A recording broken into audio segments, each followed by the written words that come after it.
Hey guys, Billy Davidson here with Davidson Pressure Washing Painting. In this video, we're going to show you how to pressure wash a house start to finish.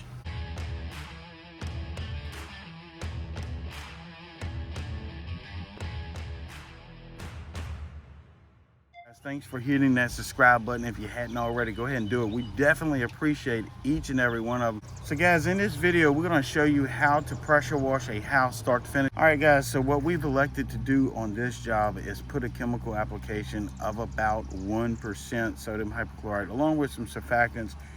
If you're interested in finding the perfect chemical ratio chart, go check out BillyDavidsonVIP.com. So the way we're going to achieve our 1% sodium hypochlorite application on this particular project is through downstream injection. Downstream injection is a phenomenal way to apply chemicals to a structure. Our draw rate is about 1 to 10 ratio.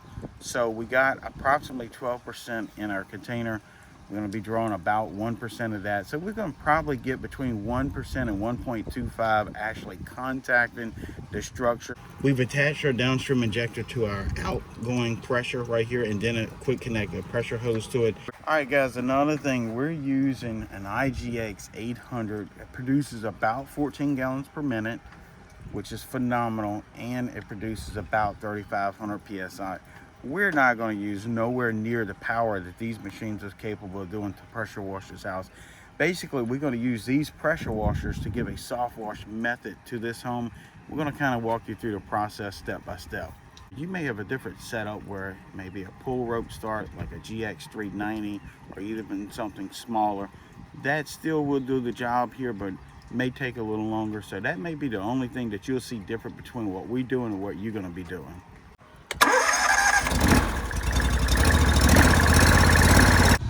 All right guys, this is the home that we're going to be pressure washing or soft washing, however you want to term it. Obviously, we're not going to use any pressure on this house whatsoever, but we're going to use our pressure washer to soft wash this house. And all right guys, basically what I usually do is extend my hose the furthest away I can safely and still use a downstream injector. Usually that's around 150 to 200 feet.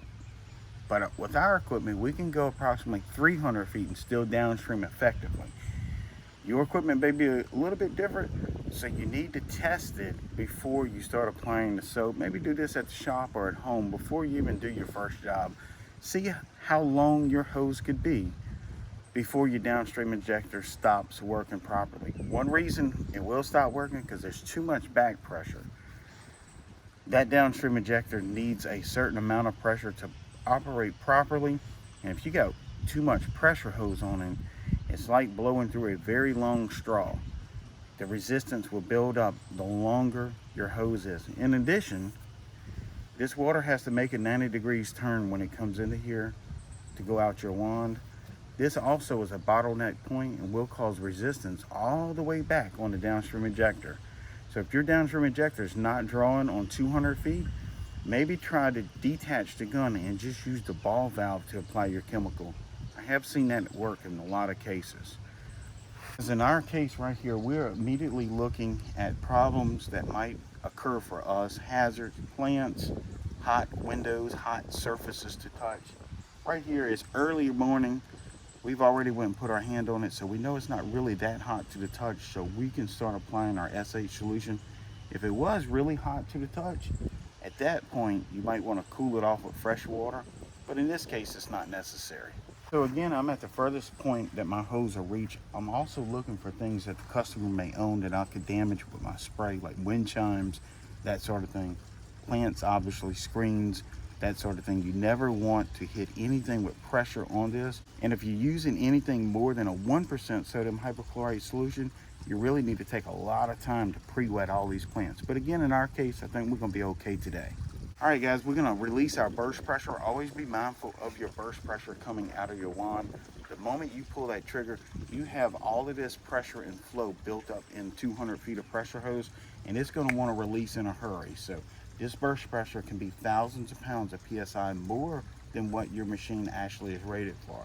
So point this thing off to the side. Don't point it at a window or anything that you're not intending to destroy, because it will destroy.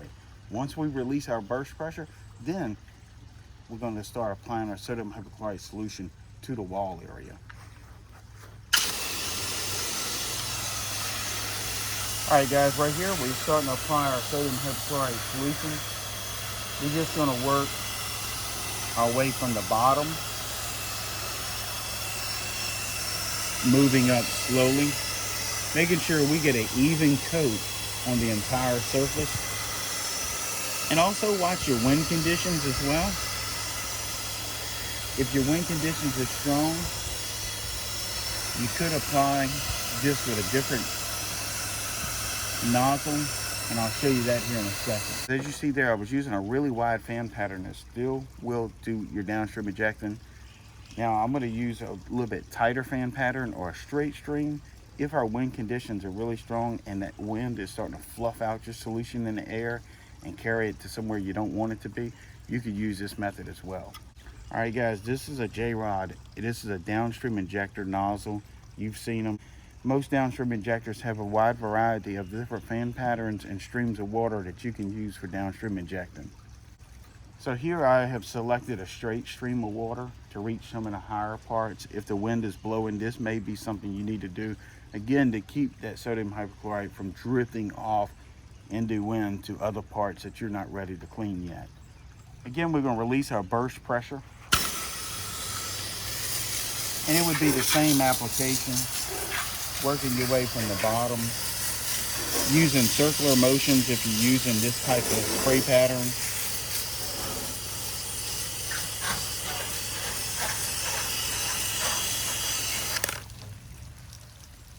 And that's how I would downstream this wall all day long. Now you may see this chimney or this fireplace coming up out of the roof up here. Again, if that needs cleaning, we could set a step ladder up here and use this same nozzle to reach it.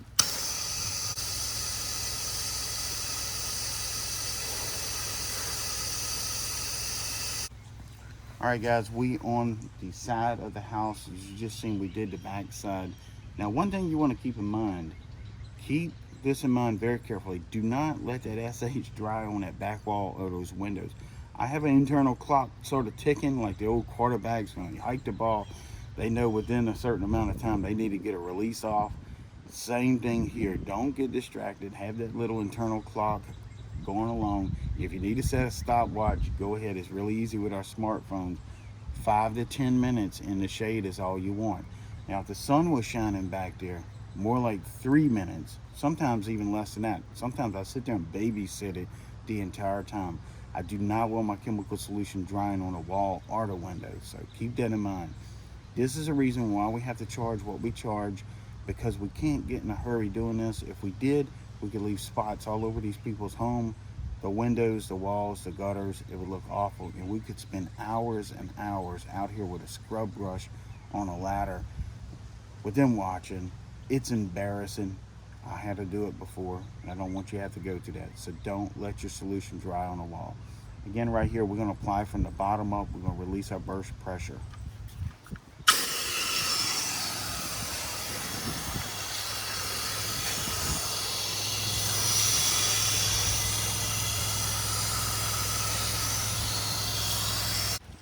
All right, guys, we back and we're ready to rinse. Now, I get this question a lot. What if you apply your sodium hypochlorite solution and you still have some mold and mildew present? Well, at that point, you need to stop and reapply again.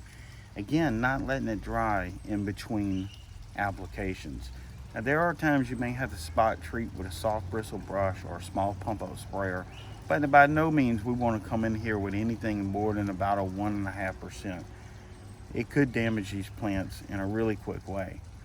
Another thing you want to make very careful sure of is these windows do not dry with your sodium hypochlorite solution on it. In our case, one application is all we needed today. We got a little bit lucky, but sometimes that happens. But oftentimes we do have to apply 2 applications using the downstream injection method. If you do, again, just make sure that it doesn't dry in between coats and keep an eye on things.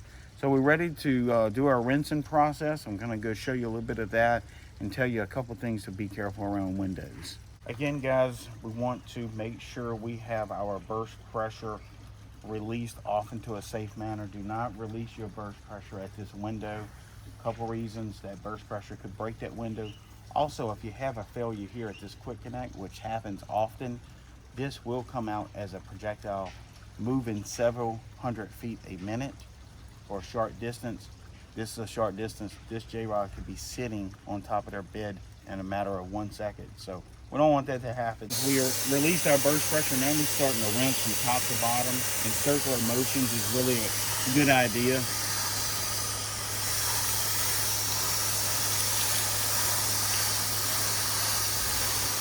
I really prefer the circular motion rinsing. It seems to dislodge spider webs and things much easier than a straight stream like this. I think it hits it at several different angles simultaneously, and it works really well.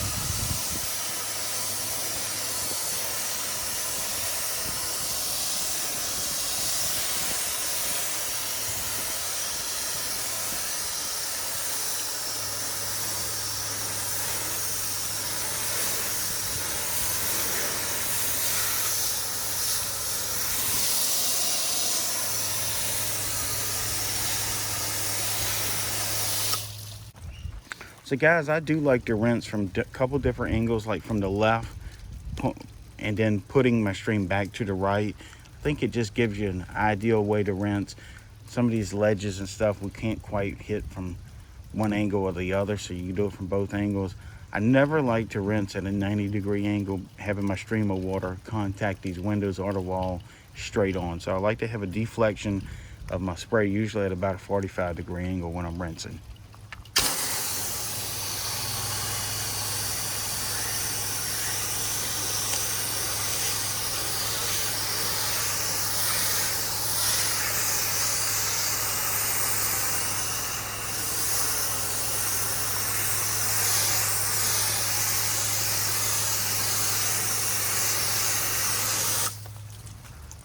Couple things you want to look at here is make sure you're checking these ledges.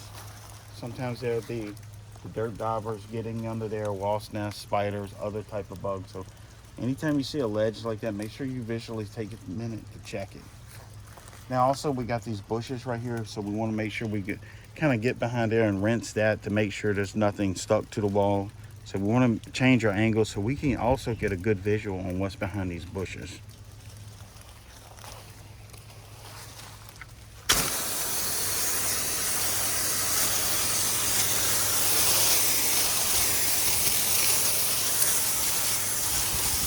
Right here, guys, I'm using what I call the blade technique. I'm just using the far side of my spray pattern to contact the wall, not the entire spray. This does minimize any damage to the siding since I'm closer to the siding than what I'm really needing to be, because I have to get behind the bushes.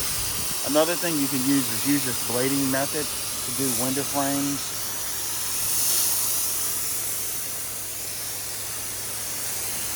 Again, we're just using a portion of our spray pattern to contact the wall, while the majority of our spray pattern bypasses and contacts the wall at a different location.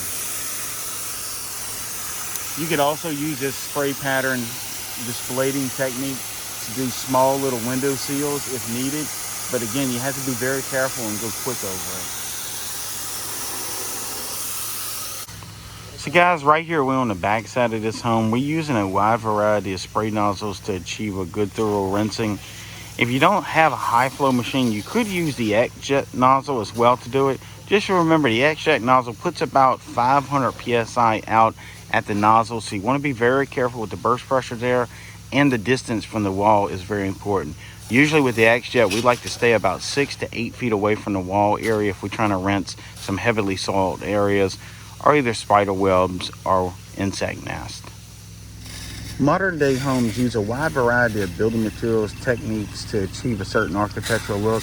As a professional power washer, you have to keep in mind, usually during the design process of a modern day home, the exterior cleaning was not really thought about or planned for. So as a professional power washer, you have to know the correct techniques, have the correct equipment, foundation of knowledge, and the experience to do this work properly. And in addition, know how to charge properly for your services. Hwhether you're doing commercial or residential power washing and looking to grow your pressure wash business, please go check out my training page, BillyDavidsonVIP.com. I've been doing this for over 27 years professionally and have learned a few very exclusive ways to grow your pressure washing business ASAP.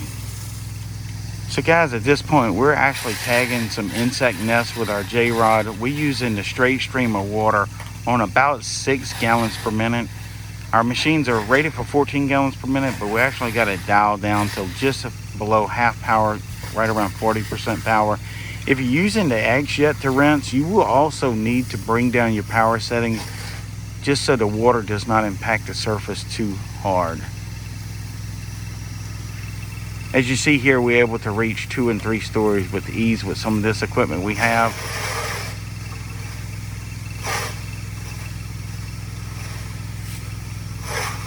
Again, if you're using smaller equipment, you may need a step ladder to be able to set up in a position to get a nice angle of attack on some of these insect nests.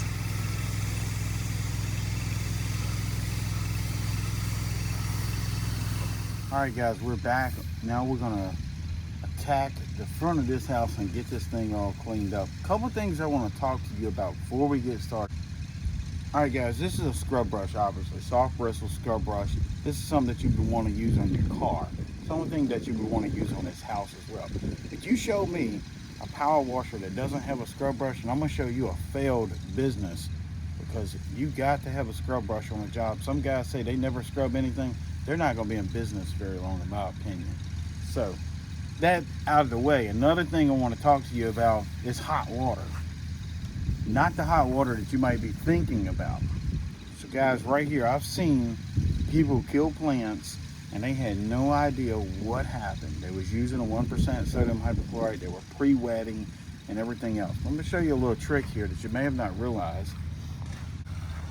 I have approximately 200 feet of black pressure hose sitting out in the sun. If you take a break, this hose is baking out in the sun, causing the water to get extremely hot, well over 140, 150 degrees. You've probably done it before. You turn a water hose on and briefly you get that really hot water. I mean, it's like scalding hot. So imagine right here we got probably a gallon and a half of hot water in this pressure hose, because we just took a little 5-minute break. This water is heated up. I can feel it. It's all in a wand. Now, if I immediately start spraying this house and hot water contacts these bushes, it's going to kill some of the leaves on the plant. So think about that too. Release that hot water off to an area where it's not going to hurt any vegetation. Then once you start getting cool water, then you can start applying your soap or your rinsing process. A couple things to keep in mind there. Now, I'm back to my downstream injection. So it's going to take it approximately 30 seconds for the soap to get to me. So here we go. Again, I'm applying my soap solution from the bottom, working our way up. Also, as you see here off to my left, I have a door set. I want to make sure I do not get any SH on that door set. We're going to talk about that here in a second, so hang tight.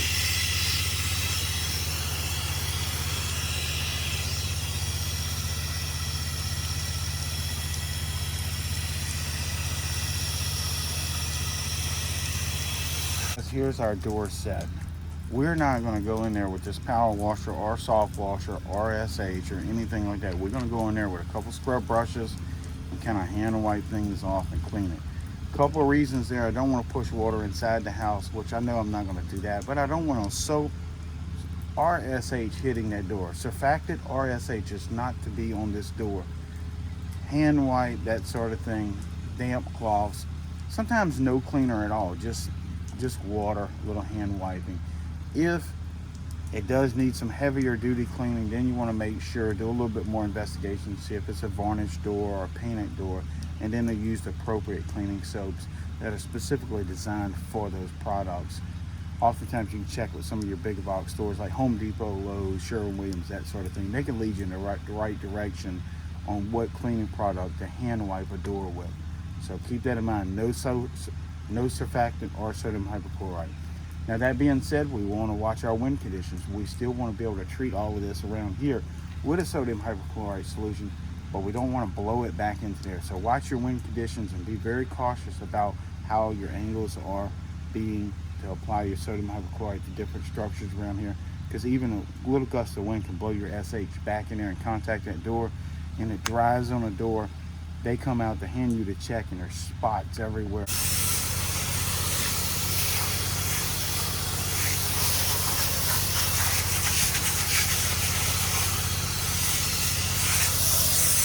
So guys, we've treated everything one time. Now we see a couple things that is going to be a problem for us, so we're going to kind of go back and spot treat these other couple things. Now, so I'm actually watching their sun angle now. It's kind of behind me, but it will be rotating this way here shortly.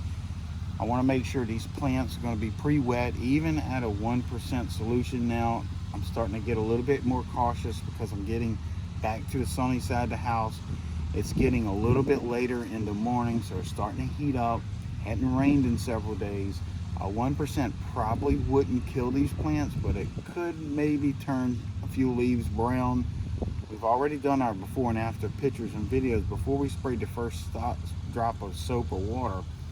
But this is starting to make me have a little bit more concern. No panic attack here. Just want to stop, take your time, pre-wet these plants for about 5 to 10 minutes, depending on the water flow. You're getting fresh, cool water is important here. And then continue to treat the home with your sodium hypochlorite solution.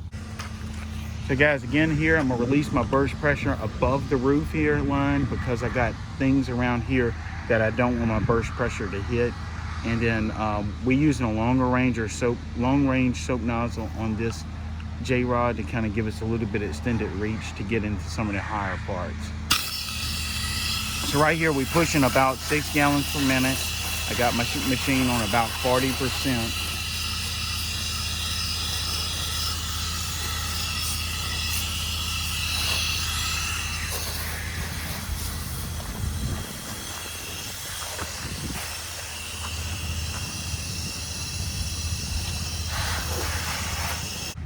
Guys, now we're ready to start our rinsing process. A couple things I want to talk to you about this. This could be quite important.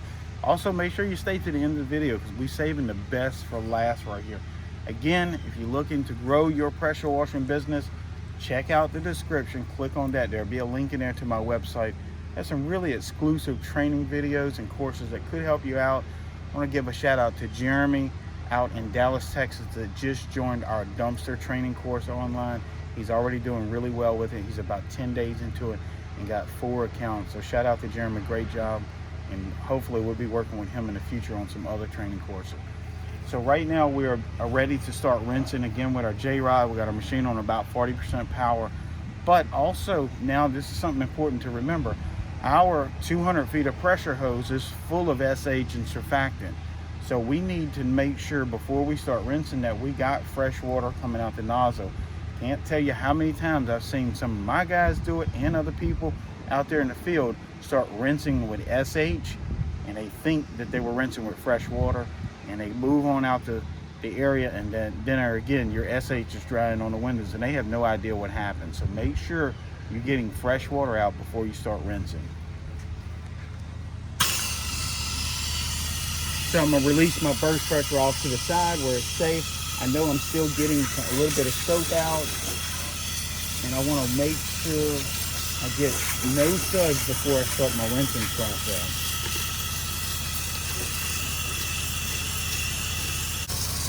All right, guys, I can feel when that last bit of SH squeezed out of the spray nozzle here through our Downstream Injection, just because it is a little bit different density than water. Over time, the experience will tell you when you're getting fresh water out, you can almost feel it when that bit of SH and surfactant pushes on through. If you know exactly what I'm talking about, go ahead and drop a comment in the box below. Let me know if you can tell whenever you're getting fresh water just by the feel of the water stream. Guys, I'm going to be looking at those comments to see who all you can actually feel when that SH and surfactant leaves the line. I'm interested in seeing how many of you had the experience to feel that different density coming through the pressure line. So right here, we're going to start at the top and start our rinse process. Again, I'm using a long range downstream nozzle, but with fresh water only. And right here, you just want to take your time. You're just using fresh water, so no rush here. It's not that big of a deal. And just methodically work your way from the top, very carefully, making sure and watching the entire time that you're not damaging anything. Because you never know, there could be a soft spot on the home that you're not aware of, that the homeowner's not aware of, and even a very soft pressure like this could start to flake something up, especially if it's painted surface. So keep an eye on things the entire time. If you have some vents like that, you want to pass over them rather quickly. You don't want to be stuck on an attic vent and just pushing water into the attic. Again, right here, I'm using probably about 60 or 80 PSI combined, very low PSI, just to do our power rinsing. This is slightly higher than most water hoses. And what I mean by slightly, no more than about 15 to 20 PSI more than a water hose. So again, guys, we're working our way down very slowly. This is why we charge a little more than some of the other people out here. We want to take our time, do our work properly, and be paid for it properly. That's really important to you and your family, not to come out here and be trying to work for 20 bucks an hour. In general, guys, cleaning residential homes and large residential homes like this, you do run a little bit higher risk than cleaning driveways. So you want to be into that at least at 200 to 225 per hour in pay if you're working with you or just you and a helper. Now, if you have an entire crew like I got that's fully insured, you want to be a little bit higher than that, sometimes even twice as much as that per hour. But with a crew like ours, in an hour, we can get a lot done really quick. All right, guys, right here, we want to start looking at the corner of these windows and seeing if any nests are forming. This is a little bit too much pressure to put into that corner, but I still want to use my soap nozzle. So I got a couple options to do this. Again, I'm rinsing with fresh water through a Downstream Injector soap nozzle, but it's a little bit too much PSI to put on this glass. So either I can lower my RPMs on my machine or either just back up a little bit. Here, guys, I'm at least 10 feet away from these corners. And what I want to do, and again, in a circular motion, it's really important not to push water at a 90-degree angle to this window. Have a slight deflection of that water that lets the impact on the glass and the seams and the frames of the window. And just give it a really thorough rinsing. Usually the glass is the last thing I want to rinse when doing the wall, because I don't want to actually have any debris or something flowing back onto the glass after I've done that rinsing.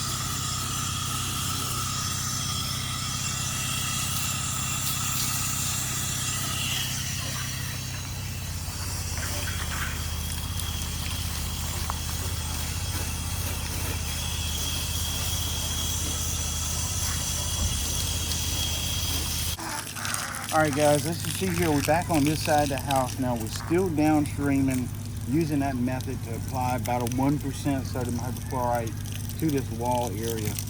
We're getting a little more concerned than I even was a while ago. The sun is really starting to come out. We're about lunchtime right now, working our way around the house. So this has got to be pre-wet. There's no other choice to do it. Even though it's only 1% sodium hypochlorite, the sun has been baking on some of these bushes for the last couple hours, maybe even a little longer. It's hot. We're in the high 80s.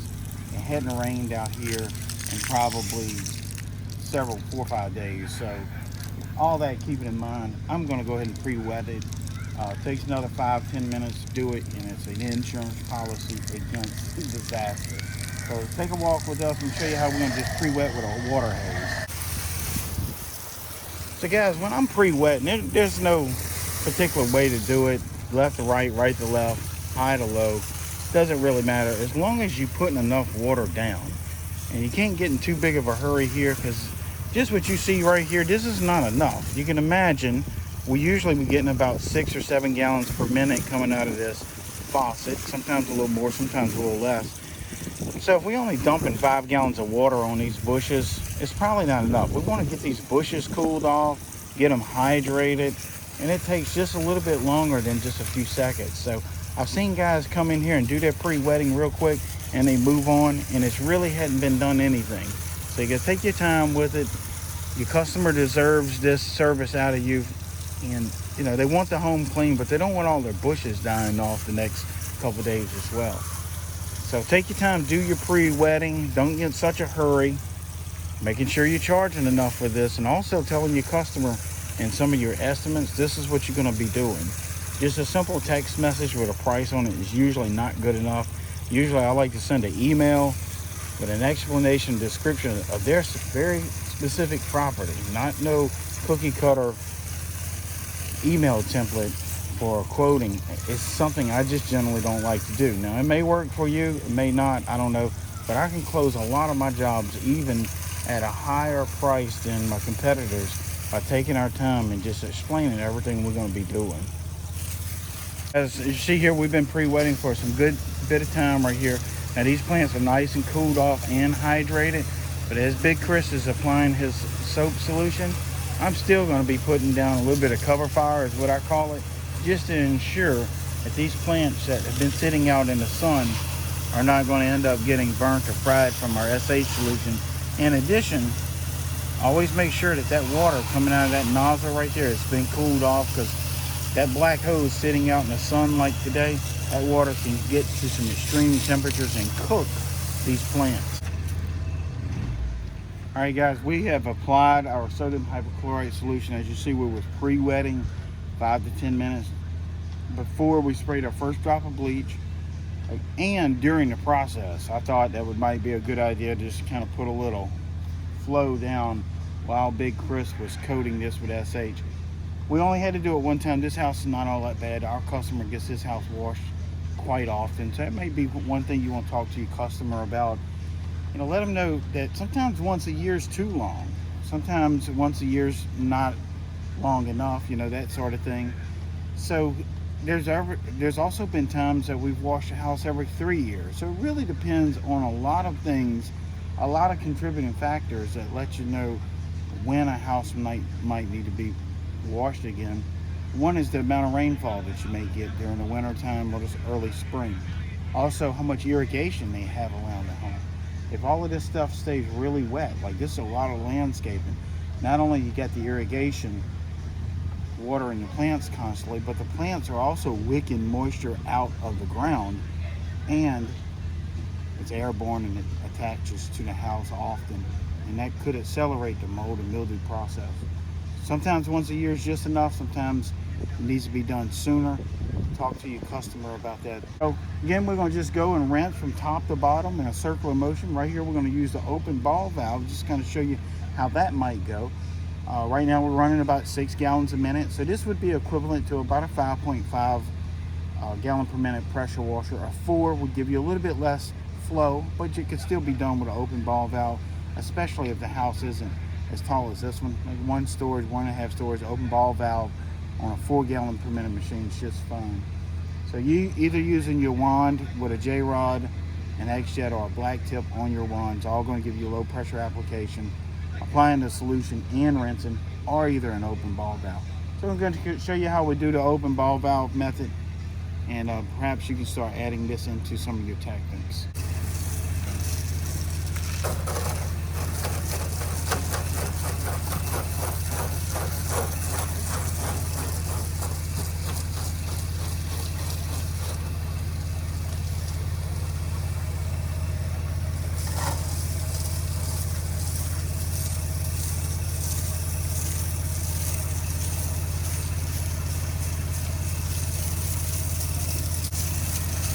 Guys, also, you might want to take the opportunity to remember to cover up any electrical outlets. As you see here, we have some electrical services, but we just using plain water and very weak sodium hypochlorite, so everything should be fine with that. But if you feel that you may be at risk, go ahead and cover those outlets. Sometimes we do it, sometimes we don't think it's necessary, but use your discretion upon that part of it.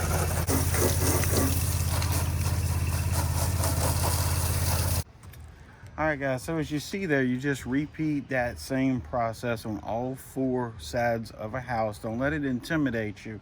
So long as you kind of have a process and a schedule as you're going around systematically way of doing it. Don't kind of be back and forth, because as you see here, like we washed this earlier this morning, but the sun is really beaming hard on this.